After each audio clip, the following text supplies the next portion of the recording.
Est-il possible qu'un chrétien sauvé peut pécher? Comme la Bible nous dit que celui qui est né de Dieu ne péche pas, cela signifie qu'il ne demeure pas dans le péché. Le salut c'est quoi? Il y a le salut utilisé pour échapper d'un danger. Quels sont les thèmes qui composent la doctrine du salut? Le salut d'abord est composé de deux thèmes. Premier thème, c'est le salut et la justification. Le deuxième thème, c'est le salut et la grâce. Le troisième thème, c'est le salut et la foi. Le quatrième thème, c'est la repentance. Le salut et la deuxième thème, c'est le salut et la sanctification. Le septième thème, c'est le salut et sa puissance. Le huitième thème, c'est le salut et ses œuvres. Le dixième thème est en fait, c'est la sécurité du salut. Combien d'étapes un homme peut traverser pour accéder au salut? Quels sont les signes réels du salut? Alors, comment peut-on découvrir la manière erronée de comprendre le salut? Ce sont les trois points où les gens tombent dans une erreur pour comprendre le salut. C'est pourquoi il y a les jugements derniers. L'erreur, c'est l'extirpation. L'erreur, c'est le légalisme. L'erreur, c'est l'ascétisme. Gusenga everyday. Gusenga buri munsi. Nusenga uzanesha. Nunanigwa gusenga uzaneshwa. Senga. Kakwihebura kandi reka kurira. Yayindi yatura rataro. Bijyanyene.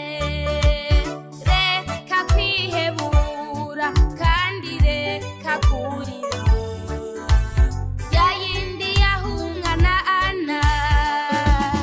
Bijyanyene. Nijya.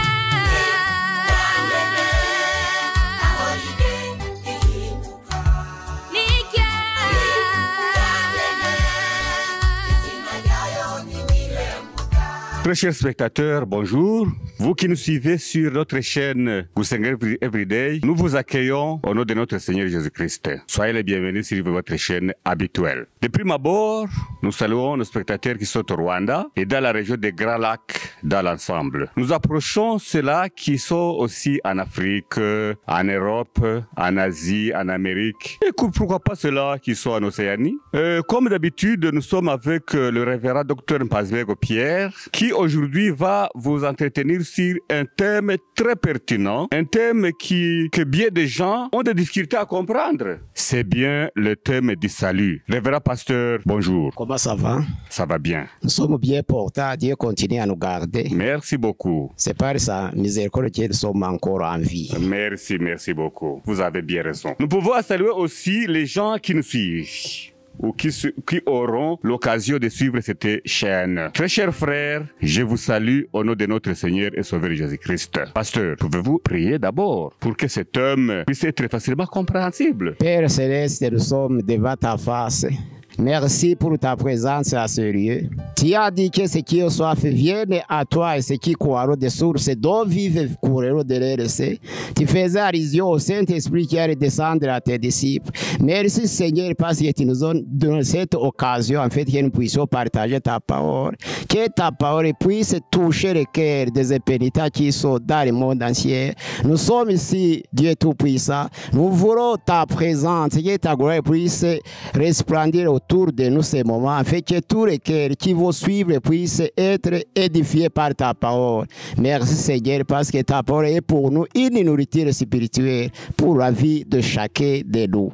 Merci parce que l'évangile va atteindre le monde entier, afin que tous ceux qui sont perdus puissent revenir à toi. Merci pour tous ceux que tu donnes au nom puissant de Jésus. Amen. Amen, pasteur. Bon, merci beaucoup. C'est très bien. Alors, pasteur, nous allons maintenant passer au jeu de questions-réponses pour que les gens, effectivement, puissent comprendre, pour que les gens puissent tirer profit de nos questions et aussi de vos réponses. Alors, le salut, c'est quoi? Le salut en français signifie sauvetage. Il peut avoir deux sens. Il y a le salut utilisé pour échapper d'un danger. En hébreu, on peut parler de Hatzatzalaha. Et en grec, c'est Homai. Échapper d'un danger, on l'appelle ça sauvetage. Mais le salut dont nous allons parler aujourd'hui, c'est la libération du péché. Là, on parle de soteria en grec. La libération du péché, c'est Joshua en hébreu. C'est ça le salut en Jésus-Christ. c'est la libération du péché. Voilà, très bien. J'espère que nos spectateurs ont très bien compris. Alors, quels sont les thèmes qui composent la doctrine du salut? Le salut d'abord est composé de 2 thèmes. Premier thème, c'est le salut et la justification. Le deuxième thème, c'est le salut et la grâce. Le troisième thème, c'est le salut et la foi.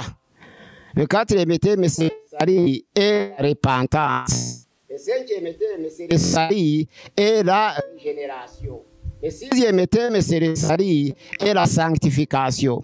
Le septième thème, c'est le salut et sa puissance. Le huitième thème, c'est le salut et ses œuvres. Le neuvième thème, c'est la manière erronée de comprendre le salut pour certains. Le 10e thème, et en fait, c'est la sécurité du salut. Voilà. Ce sont les 10 thèmes qui composent la doctrine de sotériologie ou la doctrine du salut. Très bien. Ils sont au nombre de 10. Nous venons de les citer maintenant. Mais vous les avez très très bien cités et nous espérons que nos spectateurs aussi ont essayé de suivre. Alors, combien d'étapes un homme peut traverser pour accéder au salut? Pour accéder au salut, un homme peut traverser 3 étapes. La première étape, c'est la sanctification. C'est l'œuvre uniquement de Dieu. L'homme n'a pas sa part de responsabilité sur l'étape de la justification. La deuxième étape, c'est la régénération. La régénération, c'est être changé de nouveau par la puissance du Saint-Esprit. Celui qui accepte Jésus-Christ comme son Seigneur et personnel et qui parvient maintenant à confesser de sa bouche que Jésus-Christ est le Seigneur et que Dieu l'a ressuscité des morts, il sera sauvé. Maintenant, après avoir confessé, il est maintenant régénéré. La deuxième étape, c'est la régénération. Oui. La troisième étape, c'est la sanctification, où il y a la participation de l'homme ou la volonté. Parce que la Bible nous dit que nombreux sont appelés, mais il y a peu de lui.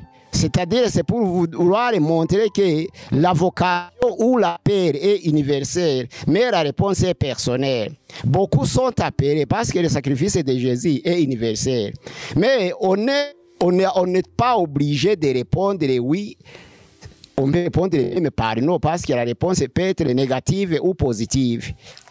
Mais la volonté de Dieu est que tout le monde soit sauvé et arrive à la connaissance du salut. Malgré cela, les gens sont libres de choisir parce que Dieu a créé les gens avec 4 facultés. Il y a la pensée d'abord, il y a maintenant la connaissance, il y a maintenant le choix, il y a aussi la liberté. La pensée, la connaissance, le choix et la liberté. Oui. Ici maintenant dans l'Épître aux Galates, chapitre 5, verset 13, on dit que vous avez été appelés à la liberté, mais ne faites pas de cette liberté un prétexte de vivre selon la chair. Bien sûr, vous avez été appelés à la liberté. Dieu aussi ne peut pas reculer sur ses décisions pour supprimer la liberté qu'il nous a accordée. Mais nous aussi, il y a parmi nous ce qu'il faut. Cette liberté est un prétexte donc de marcher selon la chair. Parce que la Bible nous dit qu'un chrétien converti doit marcher selon l'esprit. Il doit être dirigé par l'esprit. Mais certains font un prétexte de liberté parce qu'ils ont été créés libres et ils disent que nous allons user notre liberté, mais il faut cela un prétexte de marcher selon la chair. D'accord. C'est ce qui n'est pas favorable devant Dieu. Oui, franchement, je pense que c'est compréhensible. Mais peu sont appelés, Oui. Nombreux sont appelés, mais peu sont élus signifie que le salut est universel, c'est pour tout le monde. Oui. Mais la réponse est personnelle. Ils peuvent refuser, rejeter le salut ou l'accepter. D'accord. Très bien, pasteur. Oui, alors, quels sont les signes réels du salut? Les signes réels du salut, dans Matthieu chapitre 7, verset 20, Jésus-Christ a dit que nous allons reconnaître par les fruits pour ceux qui sont sauvés. On ne va pas distinguer les gens qui sont sauvés par les dons spirituels ou par l'exercice du ministère, parce qu'il y a le ministère pastoral, le ministère apostolique, le ministère de prophétie, le ministère d'enseignement, le ministère d'évangélisation, tous sont des ministères. Il y a aussi des dons spirituels que l'Esprit lui-même nous a accordés. Les dons de connaissance, les dons de sagesse, les dons de guérison, les dons de foi, les dons d'opérer des miracles, les dons de discernement, les dons de prophétie, les dons de parler en langue, les dons d'interpréter des langues. Tous ces dons-là ou tous ces ministères, ce n'est pas un signe réel pour nous montrer que quelqu'un a déjà reçu le salut, parce que Satan aussi est imitateur. Oui. C'est le premier pas d'obtenir les dons spirituels, parce que quand quelqu'un reçoit le Saint-Esprit, il a peur du péché, il crée le péché. Mais deuxièmement, quand il est baptisé du Saint-Esprit, maintenant le Saint-Esprit octroie des dons. Oui. Différemment selon la capacité de chacun. Parce que c'est l'Esprit de Dieu qui sonde nos cœurs. Il peut distribuer ses dons selon la capacité de chacun. Oui. Et maintenant, après nous avoir distribué ces dons, il y a maintenant la troisième étape d'être dirigé par l'Esprit. Quand on est dirigé par l'Esprit de Dieu, on ne peut plus faire sa volonté, on fait seulement la volonté de Dieu. C'est pourquoi là, les fruits de l'Esprit sont manifestes. Nous avons l'amour, nous avons la joie, nous avons la paix, nous avons la patience, nous avons la bonté, nous avons la bénignité, nous avons la fidélité, nous avons la douceur, nous avons la patience et nous avons la fidélité. Tous ces fruits de l'esprit, normalement, il y a un seul fruit. En grec, c'est un seul fruit. Les autres sont des branches. Le seul fruit, c'est l'amour. Les autres fruits, 8, c'est constitue les branches de l'amour, qui est le fruit de l'esprit. En français, on a utilisé le singulier. Mais en Kinyarwanda, on a utilisé le pluriel.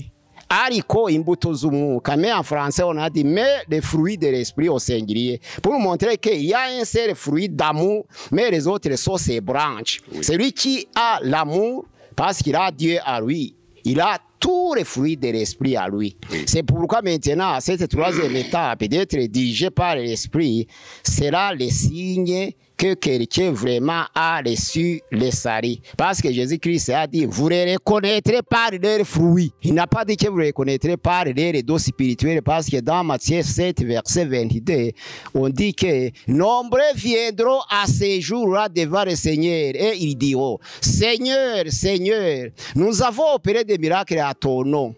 Nous avons prophétisé à ton nom. Maintenant, nous avons discerné à ton nom. Mais je leur dirai que je ne vous ai point connu. Arrière devant moi, vous qui commettez de l'iniquité. Signifie que celui qui se vante par ses dons ou par ses ministères, là on ne peut pas connaître réellement s'il a reçu le Seigneur Jésus, parce que même les païens peuvent prêcher, les païens peuvent prier. Mais le fait d'avoir des fruits, Satan c'est un grand imitateur. Il ne peut jamais imiter les fruits de l'esprit. Il imite les dons. Quelqu'un peut parler à langue sciemment, quelqu'un peut prophétiser sciemment, quelqu'un peut exercer le ministère, même des guérisons sciemment, parce qu'il y a des imitateurs. Mais les fruits de l'esprit, il n'y a personne qui est parvenu à les imiter, parce que ça coûte cher. Et ça demande la conversion du cœur.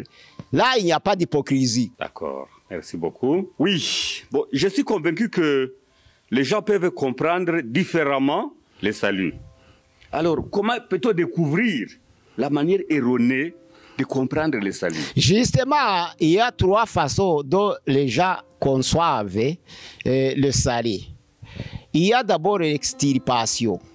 Il y a ceux qui croient qu'après avoir reçu le Seigneur, on est séparé définitivement de la vie charnelle. Donc, la chair est partie, vous êtes seulement spirituel. Il y a ceux qui croient, on appelle les extirpateurs, extirpation. Dire que quand quelqu'un est sauvé, il est séparé de la chair, de la nature charnelle. Il est séparé directement. Il y a une autre manière erronée, c'est le légalisme. Pratiquer la loi en totalité pour dire que vous deviendrez chrétien parce que vous pratiquez la loi dans sa totalité. Il n'y a personne qui pratique la loi plus que les pharisiens. Mais ils pratiquaient toutes les lois, mais ils étaient hypocrites par cette loi. Et la loi ne peut jamais sauver l'homme parce que nous sommes sauvés par la foi en Jésus-Christ. Même si la loi était pour nous un pédagogue, c'est mentionné dans l'Épître aux Galates, chapitre 3, verset 23 jusqu'à verset 5. On dit que nous étions sous la direction de la loi avant l'arrivée de Jésus-Christ. Et pour cela, la loi a été pour nous un pédagogue pour nous faire arriver à Jésus-Christ. Après être arrivé à Jésus-Christ, nous ne sommes plus sous la direction de cette pédagogue. Signifie que ce pédagogue a été pour nous une direction pour atteindre le salut, atteindre Jésus-Christ, afin que nous puissions justifier par la foi. Donc, nous sommes justifiés maintenant par la foi. Nul ne peut être justifié par la loi, mais nous sommes justifiés par la foi. Maintenant, la loi n'est pas nul. Mais la loi n'a pas été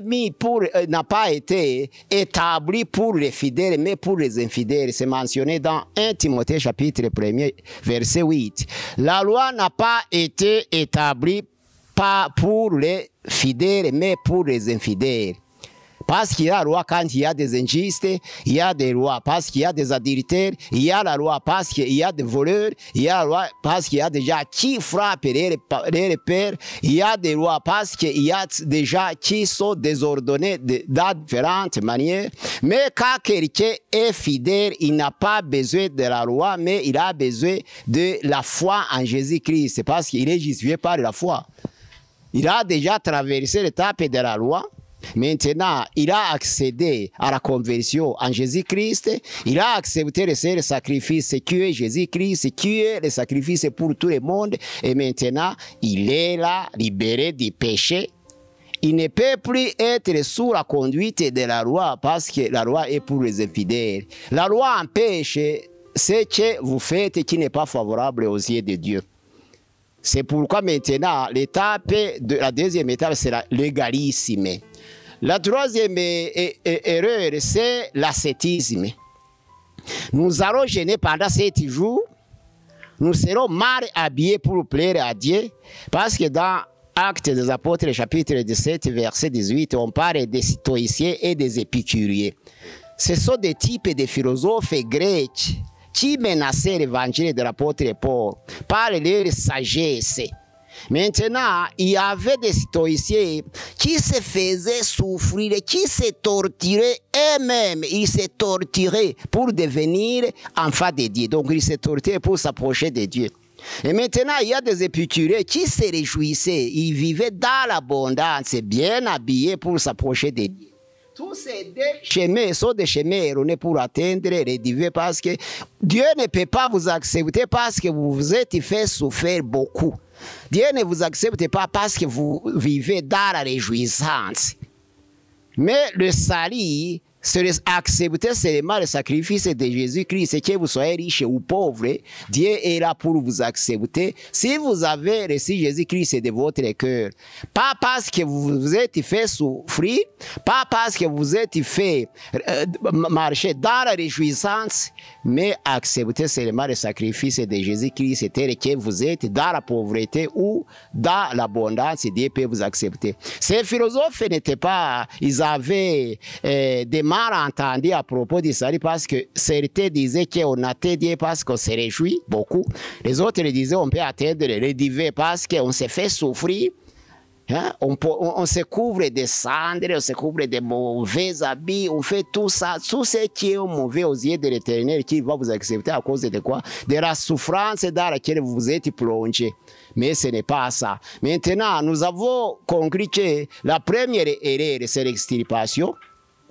Quand on est sauvé, on n'est pas séparé de la nature pécheresse. La nature est toujours au-dedans de vous. Mais l'avantage, c'est que Dieu, par son esprit, vous donne la puissance de dominer sur votre chair.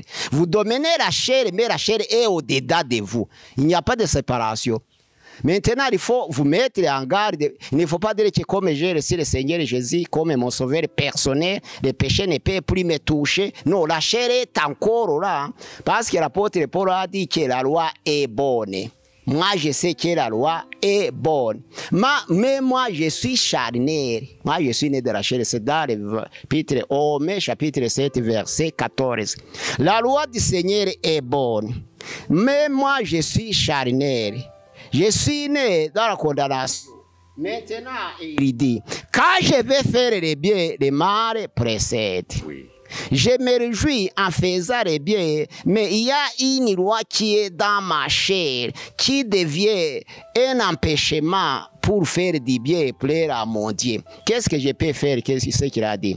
Gloire soit à Dieu qui a donné Jésus-Christ, son Fils unique, pour nous libérer de ces fardeaux. Nous sommes libérés de ces fardeaux du péché, mais la nature pécheresse est toujours au-dedans de nous à cause du sang qui circule dans nos veines. C'est-à-dire, un chrétien aussi peut pécher. C'est pourquoi un chrétien peut trébucher, il tombe dans le péché.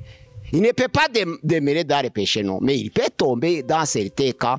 Mais comme il est chrétien, il est converti, il se retrouve maintenant, il vient pour demander pardon au Seigneur et il est pardonné. Oui. C'est pourquoi il faut vous mettre en garde, parce qu'il ne faut pas dire que comme ces jeunes garçons est sauvé et cette jeune fille est sauvée, ils peuvent dormir pendant la nuit. Les gens sont en train de comprendre. Alors, pasteur, un autre problème. Le salut de Christ a été une rançon pour tous les hommes. Oui. Mais alors, pourquoi tous les hommes ne sont-ils pas sauvés? C'est à partir des facultés auxquelles Dieu nous a créés, c'est-à-dire la faculté, la pensée, la connaissance, les choix et la liberté. Dans Deutéronome chapitre 30 au verset 15, on dit ceci: je mets devant toi les biens et la vie. Je mets encore devant toi le mal et la mort. C'est-à-dire il y a la vie et les biens, et puis la mort et le mal. Je place les deux devant toi. Parce que dans le jardin d'Éden, Dieu l'a établi maintenant. Il a placé 3 arbres. Il y a l'arbre de toute espèce qui pouvait produire des fruits favorables à voir et à manger. Il y a maintenant l'arbre du milieu, l'arbre de vie qui pouvait accorder la perpétuité ou la vie éternelle à Adam et à Ève.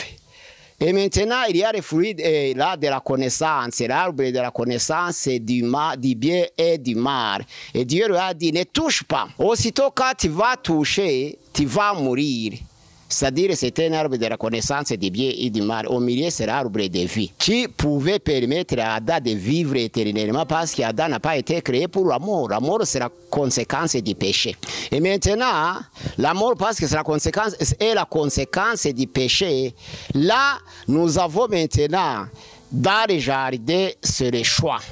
Et même dans Deutéronome, à partir de la loi de Moïse, c'était les choix. Je mets devant toi la vie et le bien, la mort et le mal. Vous pouvez choisir parce que je vous ai créé à la liberté. Oui. Vous êtes libre, je ne suis pas policier ici pour vous dire faites ça, parce que à cause de l'Esprit de Dieu qu'il a insufflé dans l'homme dans le jardin d'Éden, c'est dans Genèse chapitre 2 au verset 7. Il a insufflé son esprit, l'esprit de vie, dans l'homme pour qu'il soit différent des autres créatures. C'est-à-dire, l'homme diffère des autres créatures par quoi? Par les choix. Parce qu'un chien ne peut pas choisir. Une chèvre ne peut pas choisir ce qui est beau. Si vous apportez un os à un chien, vous apportez 100 000 francs rwandais, le chien va préférer prendre les roses, même s'il n'y a plus de viande à manger. Et maintenant, si la viande n'est pas là, il y a seulement un os, c'est le chien là pour choisir l'os. Au lieu de connaître, de savoir si les 100 000 pouvaient coûter 3 chèvres pour avoir beaucoup de viande, qui peut même de faire survivre jusqu'à 5 mois ou 3 mois, le chien va prendre l'os parce qu'il n'a pas l'esprit de vie à lui.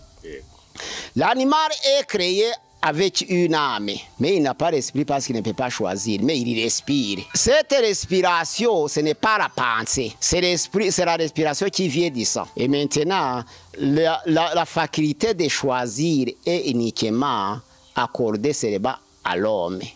seul l'homme peut choisir, c'est pourquoi il sera condamné pour avoir mal choisi. Il sera condamné pour avoir mal choisi. Mais le chien ne sera pas condamné pour avoir mal choisi parce qu'il ne va pas hériter le salut de Jésus-Christ. Dans Hébreux chapitre 2 au verset 16, on dit ceci: ce n'est pas à des anges que Dieu vient en aide. Ce n'est pas même à des autres créatures que Dieu vient en aide, mais c'est à la postérité d'Abraham, c'est-à-dire les descendants d'Abraham par la foi vont hériter le salut en Jésus-Christ parce qu'ils ont cette capacité de choisir.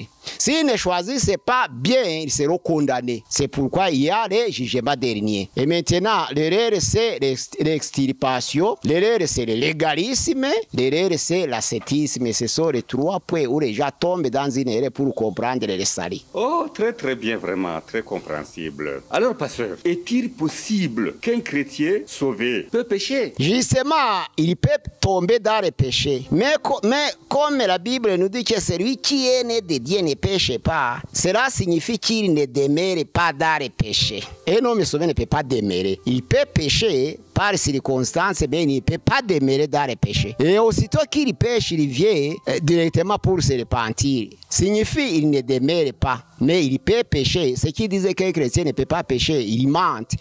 Il a la chair, il peut broncher. On appelle ça broncher. Il ne pêche pas parce qu'il ne peut préparer le péché. Mais par circonstance, une faute d'inadvertance, il peut commettre des péchés. Mais il revient directement, immédiatement pour se repentir. Et Dieu lui pardonne. À ce moment-là, on ne peut pas nier qu'un chrétien ne peut pas pécher. Parce qu'il n'est pas encore revêtu du corps de l'angélique. Et même les anges qui sont au service de Dieu, certains d'entre eux, ils ont péché quand on lit dans Job 4:18. On dit que même les anges, on n'a rien trouvé de ce qui sont, c'est comme l'éternel Dieu. L'homme qui est charnel, revêtu de cette chair, il peut broncher, mais s'il est converti en Jésus-Christ, il revient encore, il demande pardon, et comme ça, il est pardonné. Mais nous acceptons que l'homme chrétien peut broncher, il peut tomber dans le péché par inadvertance, par surprise.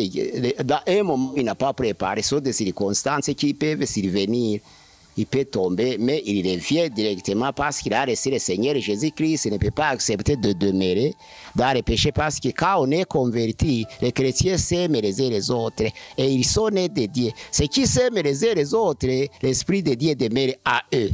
Car l'Esprit de Dieu demeure à eux, ils ne peuvent pas demeurer. C'est pourquoi Paul dit dans son épître au Romains chapitre 6, verset 1er que voulez-vous demeurer dans le péché pour que la grâce de Dieu soit abondante? Non. Interdit à cela, on ne doit pas continuer à demeurer dans le péché pour que la grâce de Dieu soit en abondance. Non. Nous sommes nés de Dieu, nous sommes déjà séparés du péché, mais la nature charnelle est toujours au-dedans de nous, nous pouvons broncher. C'est pourquoi nous prions chaque jour.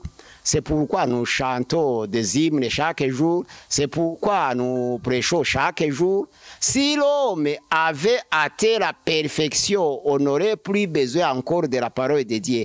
Mais comme nous ne sommes pas parfaits, le péché peut toujours arriver, mais on ne doit pas faire le péché un ami. C'est pourquoi le péché arrive, on fait tout pour échapper et on ne se répand. Ok, très bien, pasteur. Une question un peu encore qui rend les gens perplexes, pasteur. Quelle est la place du baptême dans l'eau, ou le rôle que joue le baptême dans l'eau dans l'œuvre salvatrice accomplie dans la vie du chrétien? Dans Matthieu 3, verset 13 jusqu'à 17, quand Jésus demandait à Jean-Baptiste de lui baptiser, Jean-Baptiste a refusé.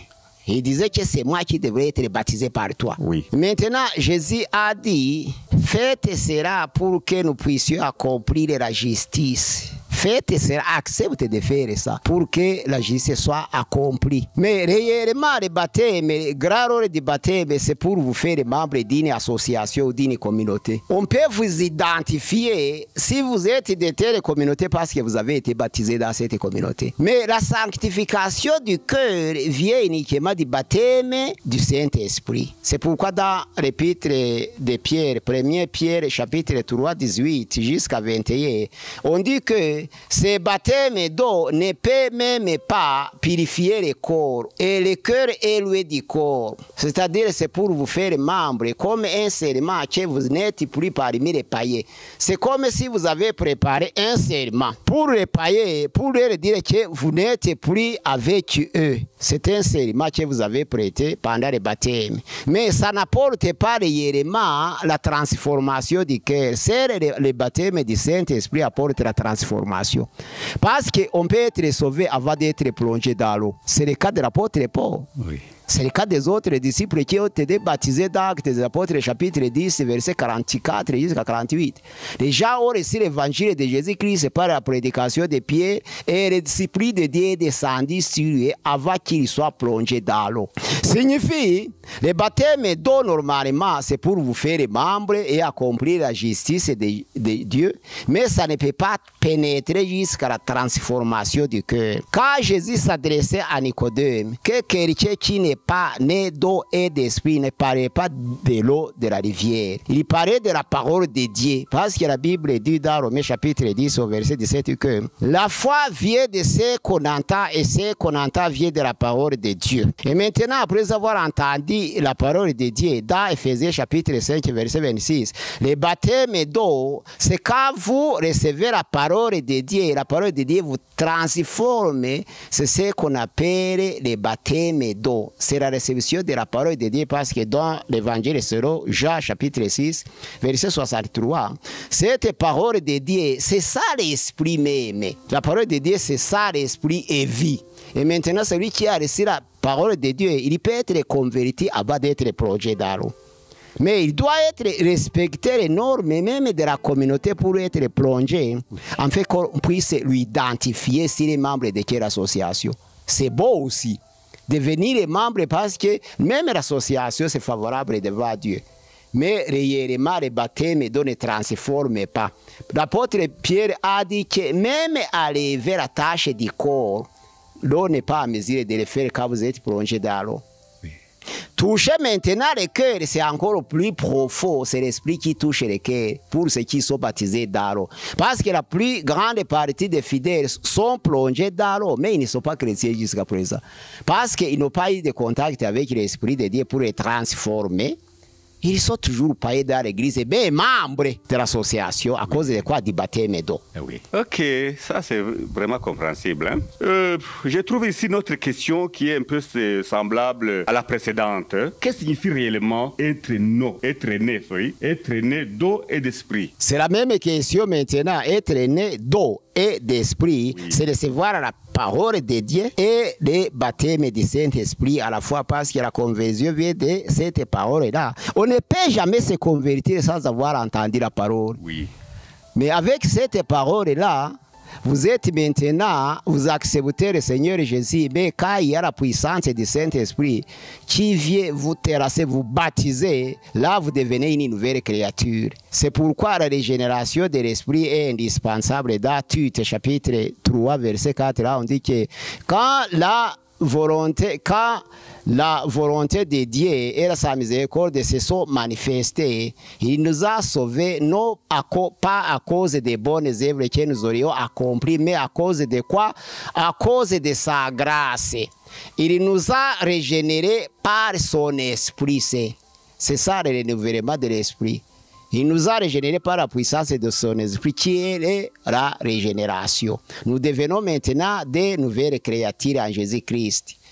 À ce moment-là, maintenant, quand nous devenons de nouvelles créatures, nous sommes maintenant nés de nouveau. Voilà, très bien. Alors, pasteur, je pense que nous en arrivons peut-être à la toute dernière question.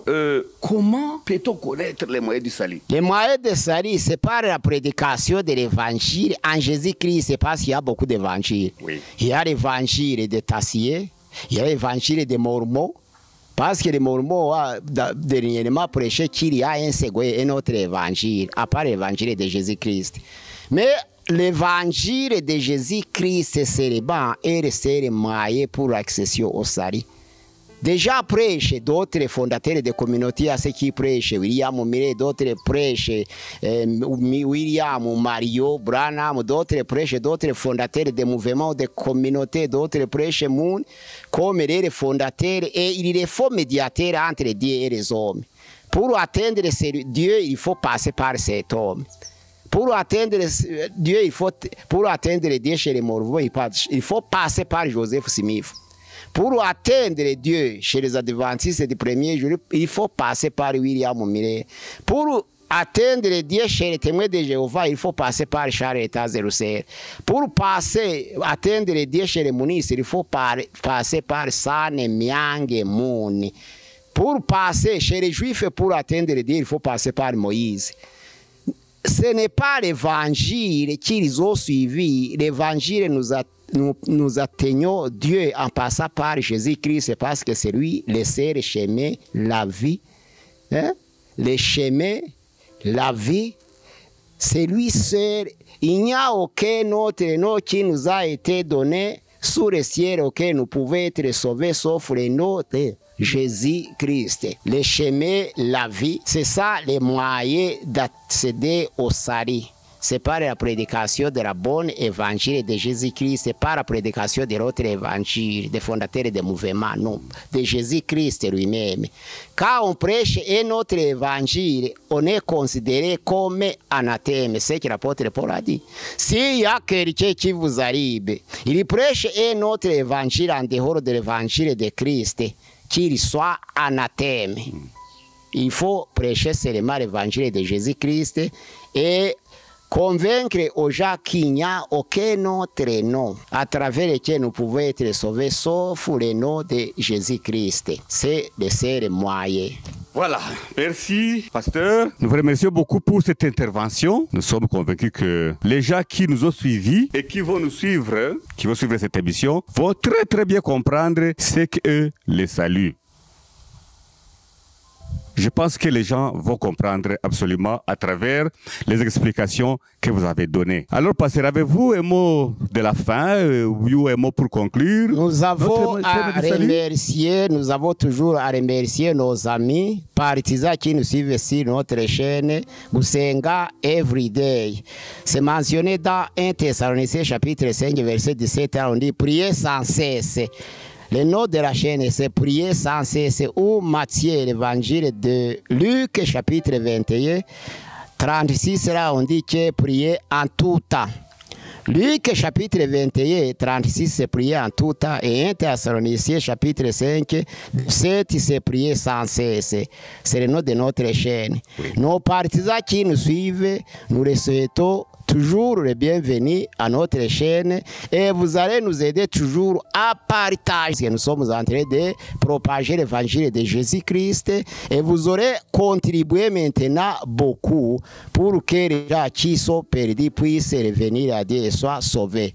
Nous voulons que les cœurs des chrétiens ou des fidèles qui sont dans le monde entier reçoivent la parole de Dieu et qu'ils soient édifiés par la nourriture spirituelle que nous sommes en train de propager. Que Dieu leur bénisse. Maintenant, sur notre chaîne de Gusenga Everyday, ou prier sans cesse, ou prier à tout temps. Le numéro de téléphone sur WhatsApp, c'est 078 669 6620. Sur notre chaîne, c'est 078 669 6620 à notre chaîne Gusenga Everyday. Que Dieu vous bénisse. Oui, ok. Nous vous demandons en fait de prier une fois de plus pour les gens qui nous ont suivis et qui vont nous suivre aussi, pour qu'ils puissent encore davantage comprendre ce thème du salut. Nous prions Dieu Tout-Puissant pour ces moments et moments favorables que tu nous as accordés. Nous sommes devant ta face, nous sommes devant ta présence. Nous avons demandé ta gloire de resplendir autour de nous. Merci selon ta promesse parce que tu as dit que là où 2 ou 3 sont réunis, à ton nom tu es au milieu d'eux. Ici nous sommes plus que 3 et le monde entier couvre une multitude de gens qui ont suivi l'évangile. Nous prions pour les cœurs, surtout des impénitents qui ne veulent pas croire, qui ne veulent pas se repentir, en fait qu'ils puissent revenir à toi par ta puissance. Rien n'est impossible chez toi. Si tu veux que quelqu'un soit sauvé, il sera sauvé toujours. Mais la volonté de l'homme aussi est là pour attendre. Nous voulons que tu puisses, Seigneur, toucher le monde entier par ton évangile, que ta parole soit pour nous vraiment un beau repas, parce que tu nous as promis que l'homme ne vivrait pas seulement de paix, mais aussi de toutes les paroles qui sortent de ta bouche. Cette parole, qu'elle puisse sortir de la bouche de Dieu, afin qu'elle puisse convaincre beaucoup de gens dans le monde entier, dans tous les continents, dans les continents d'Asie, en Europe et en Amérique, partout où les gens qui veulent, Seigneur, être sauvés puissent suivre. Merci parce que tu es avec nous, tu vas continuer toujours à nous aider, à nous utiliser au nom puissant de Jésus. Amen. Amen. Merci beaucoup, pasteur. Que Dieu vraiment vous bénisse. Et j'espère aussi que les spectateurs ont été bénis par vos explications. Très chers spectateurs, si cette émission vous a intéressé, veuillez cliquer sur là où est indiqué s'abonner, partager et j'aime. Vous aurez ainsi participé à la propagation de la bonne nouvelle de Jésus-Christ. Merci et à la prochaine. Shalom, shalom. Shalom, shalom. gusenga everyday gusenga buri munsi nusenga uzanesha nunanigwa gusenga uzaneshwa senga